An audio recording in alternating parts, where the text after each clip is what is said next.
अस्सलाम वालेकुम वरहमतुल्लाह। कैसे हैं आप सब? अच्छा, तो आज है हमारी ग्राफिक डिज़ाइनिंग ऑन मोबाइल की सेकंड क्लास।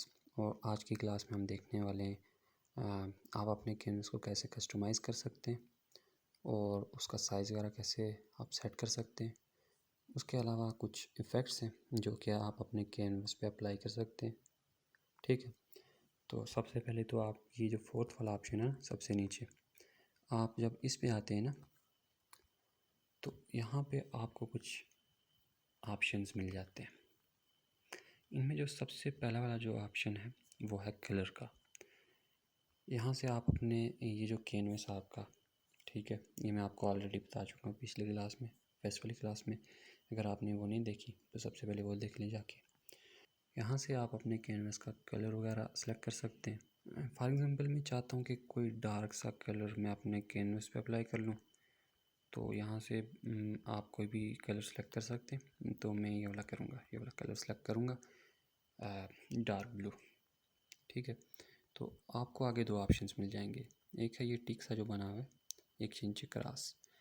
आपने जब अप्लाई करना हो ना, तो ये जो ऊपर वाला ऑप्शन है ना, ये वाला, इस पर आप क्लिक कर दें तो आपका कलर आपके कैनवस पे अप्लाई हो जाएगा। उसके बाद जो दूसरा ऑप्शन है तो ये ट्रांसपेरेंट का है। इस पर आप जब टैप करते हैं तो आपका जो भी बैकग्राउंड है ना पीछे, तो वो ट्रांसपेरेंट हो जाएगा। इसका फ़ायदा ये होता है ना कि जब आप कोई लोगो वगैरह बनाना चाह रहे होते हैं या फिर आपकी कोई इमेज है जिसका आप बैकग्राउंड ट्रांसपेरेंट रखें, तो आप अपनी गैलरी में सेव करना चाह रहे होते हैं, तो ये ऑप्शन उस वक्त आपके काम आता है। तो ये इंशाल्लाह हम ये बाद में इन डेप्थ पढ़ेंगे। तो फ़िलहाल के लिए मैं इसको डार्क ब्लू ही रख लेता हूँ। ठीक है, तो तीसरा जो ऑप्शन है ये है इमेज साइज़ का। यहाँ से आपको बनी बनाई टॉप पे कुछ प्रीसेट्स मिल जाएंगी और नीचे एक विड्थ का आपको ऑप्शन नज़र आ रहा है, एक हाइट का नज़र आ रहा है और यहाँ पे कुछ वैल्यूज़ इंटर की गई हैं, 1280 बाई 1280। अब ये 1280 क्या है? लाइक इसके साथ कोई यूनिट आपको शो नहीं हो रही है अभी। लाइक ये मीटर है, सेंटीमीटर है, या फिर कोई और है, कौन सी यूनिट है मतलब इसके साथ। तो जो भी आप डिज़ाइनिंग वगैरह का काम करते हैं ना, तो उसकी यूनिट होती है पिक्सेल्स। अगर आपको अपनी पिक्चर की हाइट मेजर करनी हो तो वो पिक्सेल्स में होगी, अगर उसकी विड्थ मेजर करनी हो तो वो भी पिक्सेल्स में ही मेजर होती है। ठीक है, जो भी आप डिज़ाइनिंग वगैरह का काम करते हैं वो आप पिक्सेल्स में करते हैं। तो विड्थ इसकी है 1280 पिक्सेल्स बाय हाइट इसकी है 1280।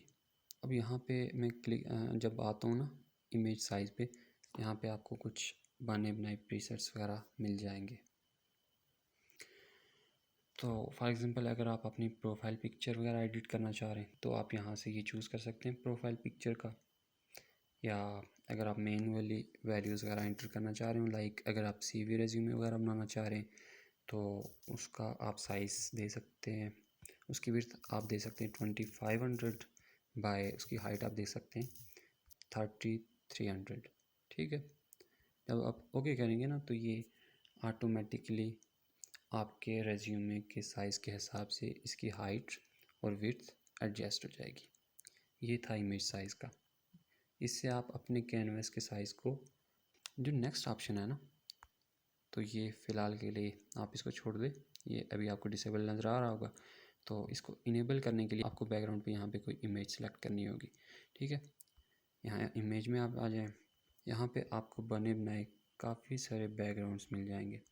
यहाँ से आप कोई भी सिलेक्ट कर लें। मैं ये वाला सेलेक्ट कर लेता हूँ।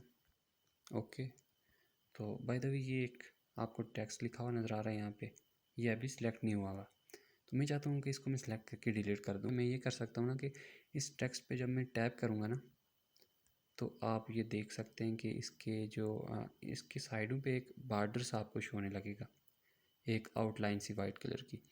इसका मतलब ये है कि आपका टेक्स्ट सेलेक्ट हो चुका है। तो आप चाहें तो इधर ऊपर से जाके ना ये जो ऑप्शन है यहाँ से डिलीट कर सकते हैं। ठीक है, ओके कर लें। यहाँ से आपका टेक्स्ट डिलीट हो जाएगा यहाँ से। उसके बाद जो नेक्स्ट वाला जो ऑप्शन है फ्रॉम गैलरी का, यहाँ से आप अपनी इमेजेस वगैरह को गैलरी से सिलेक्ट करके ना यहाँ पे बैकग्राउंड की जगह पे आप लगा सकते हैं। यहाँ से आप गैलरी में चले जाएं और ये 3 लाइंस आपको यहाँ पे नज़र आ जाएंगी। यहीं पे क्लिक कर लें, यहाँ से गैलरी को सिलेक्ट कर लें, यहाँ से मैं सेलेक्ट कर लूँगा डाउनलोड्स में, ये मैंने एक वॉलपेपर डाउनलोड करके रखा हुआ है, तो ये यहाँ से आप इसको ओके कर लें, ये आपका बैकग्राउंड में आपका वॉलपेपर लग जाएगा। ठीक है, तो उसके बाद एक और ऑप्शन यहाँ पे मिल जाएगा फ्रॉम कैमरा। आप चाहें तो अगर आप कोई पिक्चर वगैरह बनाना चाह रहे हैं और उसको बैकग्राउंड की जगह पे आप वो सेट करना चाह रहे हैं, इस ऑप्शन का आप यूज़ कर सकते हैं। ठीक है, उसके बाद जो नेक्स्ट वाला जो ऑप्शन है ना, ये वाला, यहाँ से आप ये जो आपका कैनवस है ना, तो उस पर इफेक्ट्स वगैरह आप लगा सकते हैं। ठीक है, इसमें आ जाते हैं। जो सबसे पहला वाला जो ऑप्शन है विनेट का, एक ये ब्लैक सा ये बॉर्डर ये साइडों पे जो कि फेड हो रहा है इमेज की तरफ आते आते, तो एक ये आपको इफेक्ट देखने को मिल जाएगा यहाँ से। अगर आप चाहें तो उसका कलर भी चेंज कर लें। एक ये वाइट सा क्लाउडी सा एक इफेक्ट आपको देखने को मिल जाएगा। ठीक है, मैं ब्लैक रहने देता हूँ इसको फ़िलहाल के लिए। तो ये इधर नीचे आपको एक अल्फ़ा के नाम से एक ये स्लाइडर सा नज़र आएगा। ठीक है, इसका काम ये है ना कि अगर आप इसको फुल कर लेते हैं ना, तो ये साइडों से बहुत ज़्यादा आर्च सा ये एक बॉर्डर आप कह लें, आपको वो दिखेगा। ठीक है, तो अगर आप इसको कम करते हैं ना, तो उसकी जो ट्रांसपेरेंसी है वो कम होती जाएगी। मैं रखना चाह रहा हूँ इसको 121 पे, तो यहाँ से ओके कर लें, अप्लाई हो जाएगा आपका इफेक्ट। उसके बाद ये नाइस का ऑप्शन है, यहाँ से जब आप इसको इनेबल करते हैं तो ये आपके बैकग्राउंड पे कुछ ये ग्रेन से वो नज़र आएंगे आपको अपने बैकग्राउंड पे। तो अल्फ़ा से आप उसकी ओपेसिटी वगैरह देख सकते हैं। ठीक है, इसको जब आप कम करेंगे स्लाइडर को, तो इसकी ओपेसिटी कम हो जाएगी। चाहें तो इसको इन्हेंस कर लें, लेकिन मैं इसको 6 पे रहने देता हूँ। यहाँ से इसको मैं ओके कर सकता हूँ। तो नेक्स्ट ये स्ट्रिप्स का इसको रहने दें, और ये ब्राइटनेस ये इससे लाइट कंट्रोल होती है। चाहें तो आप बिल्कुल अंधेरा कर दें, या चाहें तो इसकी वैल्यूज़ को इंक्रीज़ करके ना, तो ब्राइटनेस आप इसकी ज़्यादा कर सकते हैं। लेकिन ये बुरा लग रहा है तो मैं इसको 0% पे कर लेता हूँ। उसके बाद वाला जो ऑप्शन है ये कंट्रास्ट का। कंट्रास्ट में आपको समझाता हूँ, लेकिन पहले ये तो ऑप्शंस क्लोज़ कर लेता हूँ, तो ये आपको समझ आएगा। कंट्रास्ट ये होता है ना बेसिकली कि ये जो आपका जो लाइट वाला एरिया है इमेज का, और ये जो डार्क वाला एरिया है, इन दोनों के दरमियान में जो डिफरेंस है ना, ये कंट्रास्ट वो होता है।